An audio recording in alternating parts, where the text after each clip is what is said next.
Hola a todos, todas, bienvenidos a otro tutorial de nuestro curso avanzado de Inventor. En esta ocasión vamos a hablar sobre los tipos de constraint que existen en el programa para ir armando nuestros ensambles. Sí, los constraints, restricciones son las herramientas que nos ayudan a restringir movimientos, restringir la geometría que nosotros vayamos a usar. Y para eso nos vamos a apoyar de estas cuatro geometrías que creé para ilustrar los ejemplos de constraints. Entonces, vamos a empezar por el nivel más básico de constraint, los constraints de coincidencia que suelen ser los más usados. El constraint de coincidencia tiene dos tipos de solución. Y antes de meternos de lleno en esto, nosotros en cada tipo de constraint vamos a ver que tenemos un apartado de selecciones donde vamos a seleccionar la geometría deseada para restringir y un tipo de solución. Cada tipo de constraint va a tener distintos tipos de solución que van a depender de qué es lo que nosotros queremos obtener del constraint, qué queremos que haga y cómo queremos que el programa calcule este constraint y cómo va a usar los inputs que nosotros le demos en la selección para eh, orientar la geometría de distintas formas. Entonces, por ejemplo, si nosotros queremos que esta cara de aquí coincida, que se toque con esta otra cara, podemos aplicar un constraint con tipo de solución de coincidencia. Esto no significa de que las caras siempre van a estar tocándose. Nosotros podemos jugar de esta forma. Lo único que hace es que Inventor toma el plano de cada una de estas selecciones y hace que esta figura, por ejemplo, si nosotros fijamos nuestro cubo y movemos el cilindro, esta cara del cilindro que seleccionamos se va a mover siempre dentro del plano que nosotros seleccionamos. ¿Sí? Siempre nuestra segunda selección va a ser la figura padre, en ese sentido, la principal. Entonces nosotros aquí podemos abrir el panel de relaciones de constraints y vamos a encontrar todas las constraints. Aquí una sugerencia es que le pongan siempre nombre a sus constraints porque cuando hagamos un ensamble mucho más complejo puede que tengamos una coincidencia número 20 y no sepamos muy bien, aunque el programa nos señale qué es lo que está restringiendo, puede que nos empecemos a perder de cuál constraint hace qué. Entonces aquí mi recomendación es ponerle algún nombre como coincidencia, caras, cilindro, cubo, por ejemplo. Y así, cuando nosotros quizás enviemos nuestro archivo a otra persona, sea mucho más fácil de entender qué hace cada constraint. Si hacemos doble clic, nosotros podemos cambiar, editar la restricción y aquí podemos probar qué hace la nivelación. La nivelación, como bien indica la figura, hace que la dirección, ¿sí? Este vector normal a la superficie entre ambas caras sea paralelo y vayan en la misma dirección. Entonces, nuestras caras van a estar orientadas en la misma, perdón, en la misma dirección, manteniendo lo que les comentaba de que cada cara va a estar siempre en el mismo plano. ¿Sí? Lo otro que podemos hacer con un constraint de coincidencia es usarlo en ejes, en simetrías axiales. Nosotros, cuando seleccionamos una geometría axial, cilíndrica usualmente, podemos seleccionar este eje que nos va a decir en qué dirección está orientada la figura. ¿Sí? El eje en este caso está mirando hacia abajo, esa es su dirección positiva. Entonces, si nosotros hacemos un constraint de coincidencia donde podemos seleccionar otro eje que va hacia arriba, las flechas se van a orientar en dirección contraria, que es justamente nuestro tipo de solución opuesta. Si quisiéramos que ambas flechas, que ambas orientaciones del eje fueran en la misma dirección, nosotros seleccionamos una orientación alineada. Y de esa forma cambia nuestra orientación del cilindro que insertamos aquí adentro. O podemos seleccionarla sin orientación. Y de esa forma, cuando nosotros quizás apliquemos otro constraint, si nos interesara, por ejemplo, si queremos insertar esto en otra parte, nosotros podemos hacer este tipo de restricción y la orientación de nuestro cilindro se va a basar en la orientación del tipo de constraint que nosotros hayamos establecido en esta otra constraint, ¿sí? Perfecto. Entonces, dicho eso, seguimos con los constraints del ángulo. Aquí nosotros tenemos tres tipos de solución. La solución primera y segunda son meramente ángulos contrarios, ¿sí? Nosotros establecemos un ángulo con esta solución va a buscar el ángulo opuesto, el negativo de este ángulo. Se pueden usar intercambiablemente comúnmente. Entonces, ¿cómo la usamos? Si nosotros queremos restringir que esta cara de aquí tenga un ángulo respecto a esta otra cara, ¿sí? Nosotros lo establecemos aquí, ¿sí? Aquí podemos poner un ángulo de 10 grados o menos 10 grados, ¿sí? Entonces, de esa forma, orientamos nuestra pieza. Esto también aplica para ejes, ¿sí? Si nosotros copiamos esta geometría, la llevamos para el lado, también aquí cabe acotar de que eh, bajo cada, bajo cada geometría nosotros podemos encontrar las constraints que aplican a esa geometría. Y podemos borrar esto, ya no nos interesa, y podemos aplicar un ángulo entre este eje y este otro eje, que sea de 10 grados. Perdón, entre este eje y este otro eje. ¿Sí?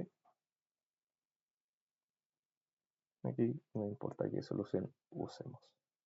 ¿Sí? Lo que es importante es que con la solución de ángulo negativo, como bien muestra la figura, nosotros podemos tener más de una solución. ¿Sí? Nos puede restringir a más de un ángulo y por eso mismo nosotros podemos establecer un límite máximo y mínimo de ángulo sobre el que se puede mover. ¿Sí? Eso aplica para todas las constraints en general. ¿Sí? Nosotros podemos establecer aquí un constraint entre esta cara y esta otra cara.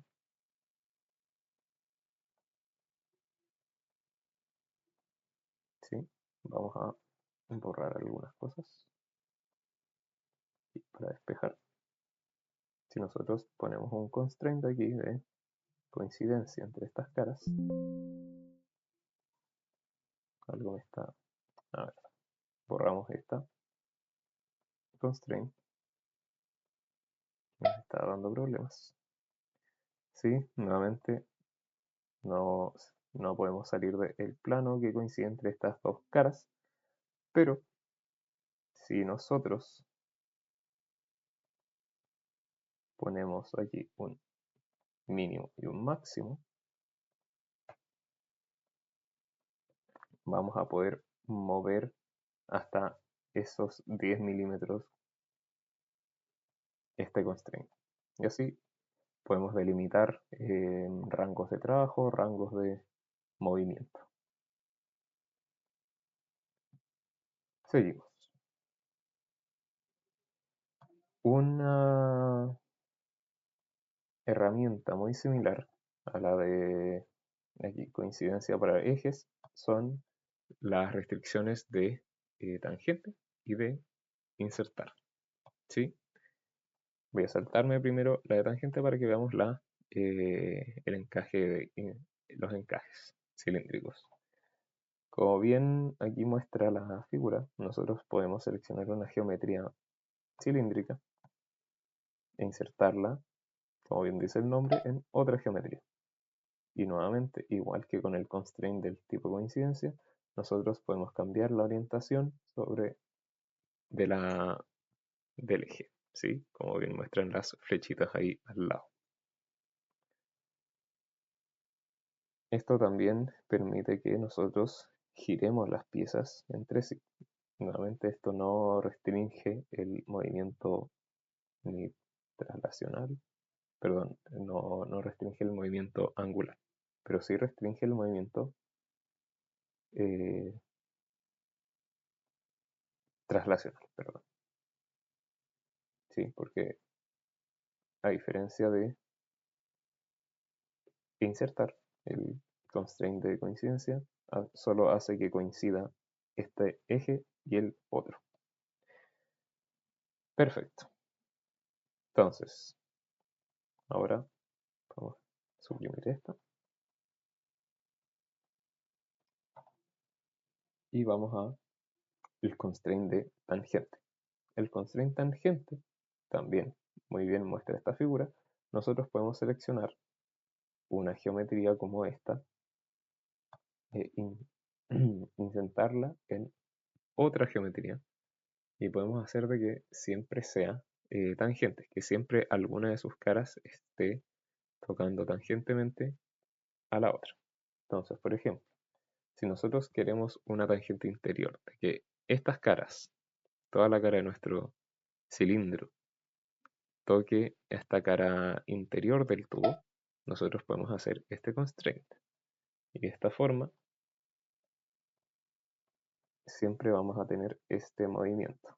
Nosotros podemos mover nuestro cilindro y siempre va a haber una cara tangente al lado interior de nuestro tubo. En cambio, vamos a suprimirla. Si nosotros hacemos una tangente exterior, podemos seleccionar la cara exterior de este cilindro y la misma dinámica antes, pero al revés. Siempre va a haber una coincidencia entre la cara exterior del cilindro y alguna cara de nuestro, perdón, la cara exterior del tubo y la cara exterior del cilindro. ¿Sí? Esto también permite rotación entre las piezas. También es posible aplicar la restricción de tangente. No, esta, uy, suprime. También podemos aplicar una tangente exterior, por ejemplo, entre esta pieza y esta otra cara.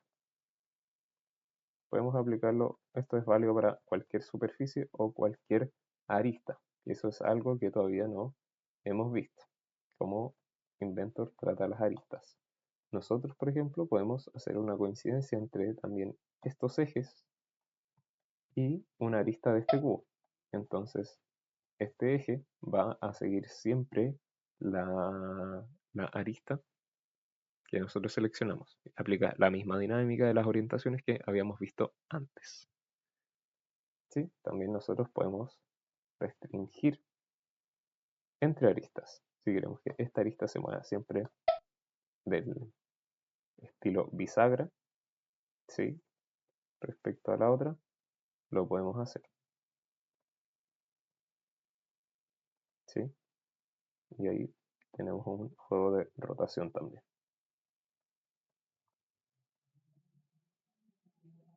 Perfecto. Entonces, vamos a seguir. Vamos a borrar estas piezas. Ya las tenemos para limpiar un poco el espacio de trabajo. Vamos a seguir solo con este. Ahora, nuestro último tipo de constraints es el de simetría, donde nosotros podemos tener dos piezas similares o iguales, en este caso, es donde más se usa, y hacer una restricción de simetría opuesta. Por ejemplo, nosotros podemos tener esta cara y esta otra cara y queremos que sean simétricas alrededor de un plano. Esa es nuestra tercera selección, un plano de simetría. Entonces, seleccionamos el plano de la misma cara y ahora tenemos simetría. A diferencia del constraint de coincidencia, este constraint sí no nos permite mover. ¿Sí? Ya no aplica la solución donde solo importa que las caras estén en el mismo plano, sino que se mantiene simétrico siempre, ¿sí? No podemos romper esa simetría. Lo otro que podemos hacer es una simetría alineada, ¿sí? Donde van a estar siempre alineados las figuras que seleccionamos. En este caso, como son iguales, una queda dentro de la otra, ¿sí? Ahí se puede ver, lo sacamos y vuelve a su lugar, ¿sí? Entonces, lo entretenido que podemos hacer con esta restricción es que fijemos esta pieza, nosotros podemos crear un plano con desfase sobre esta cara, por ejemplo de 10 milímetros. Podemos aplicar una simetría entre esta otra cara, con este plano de por medio. De esta forma tenemos una simetría eh, alrededor de este plano, ¿sí? Es un espejo al final. A eso va la simetría. En este caso, si nos deja mover alrededor de el plano la pieza simétrica. Entonces, siguiendo con los constraints, nosotros tenemos otras pestañas de restricciones, ¿sí? Para esto vamos a usar esto para mostrar movimiento rotacional. Entonces, vamos a borrar este plano, perdón, vamos a borrar esto grosor y nos vamos a quedar con esto. Nosotros podemos restringir un movimiento rotacional y del tipo rotación y traslación. Esta pestaña siempre tiene mucho que ver con el movimiento. Esto se usa principalmente para engranajes, por ejemplo, o tornillos, pernos, cualquier movimiento que sea donde hay una rotación, una traslación o rotaciones unidas. Por ejemplo, si nosotros quisiéramos aplicar el mismo tipo de movimiento que uno ve en un tornillo, donde uno gira el tornillo y gira el otro, y esto genera movimiento, nosotros podemos establecer que cuando yo gire este cilindro de aquí,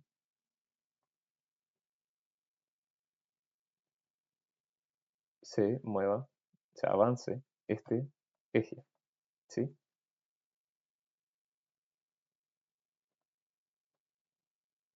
Más bien, primero también apliquemos un constraint de coincidencia entre estos ejes. Perfecto. Entonces, para poder rotar libremente el cilindro, vamos a también desfijar esto. Vamos a insertarlo aquí. Y vamos a hacer que esto, solo por darle mayor claridad, se quede aquí. ¿Sí? Entonces, si yo fijo esto, ahora cuando gire mi, mi cilindro de esta forma, mi polígono aquí va eh, a subir y bajar. ¿Sí? Aquí hice el constraint al revés. Vamos a hacerlo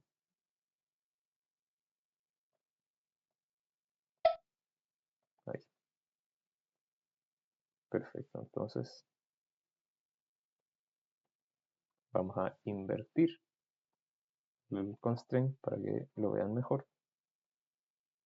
Cuando yo rote esto, quiero que esto se mueva.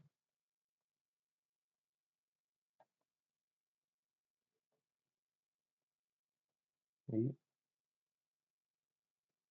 borramos esta para que se vea libremente. Y ahí está mucho más claro. De hecho, podemos establecer aquí constraint de este tipo para girarlo más libremente. ¿Sí? Esto es muy útil para vernos. También podemos aplicar un constraint de modo que dos cosas giren al unísono. Por ejemplo, apliquemos aquí constraint de este tipo, démosle un desfase para que se vea mejor. Y si queremos que ambos roten de forma sincrónica, podemos establecer este tipo de constraint.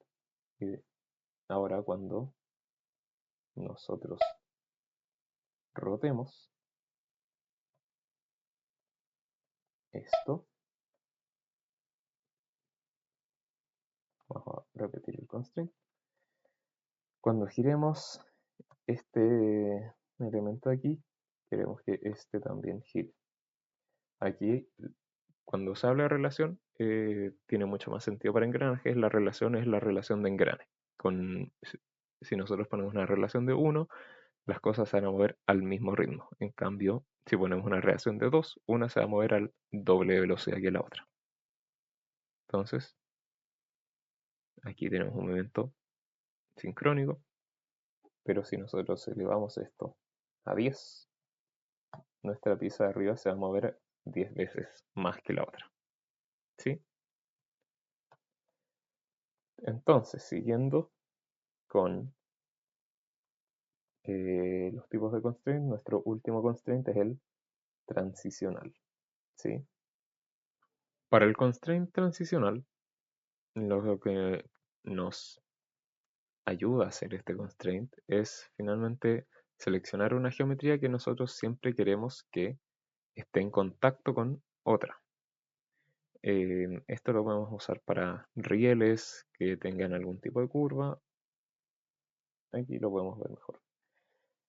Cree otra geometría, un cilindro normal, común y corriente. Y nosotros podemos, primero que nada, aplicar un constraint coincidencia entre este eje y este otro. Ahora lo que vamos a hacer es que este constraint va a ignorar el desfase de orientación, ¿sí?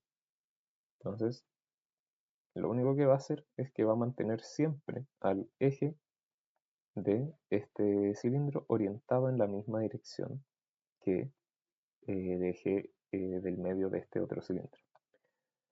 Si nosotros aplicamos un constraint transicional entre esta geometría y esta otra, al principio nos va a tirar un error, podemos aceptar la relación.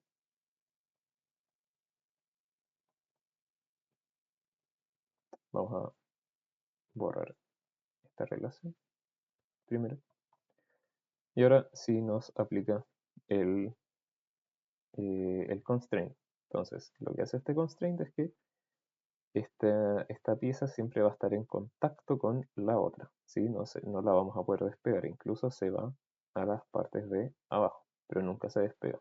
Y por eso mismo nosotros podemos aplicar este constraint para siempre mantener esa alineación entre las piezas, ¿sí? Es parecido en este caso al constraint de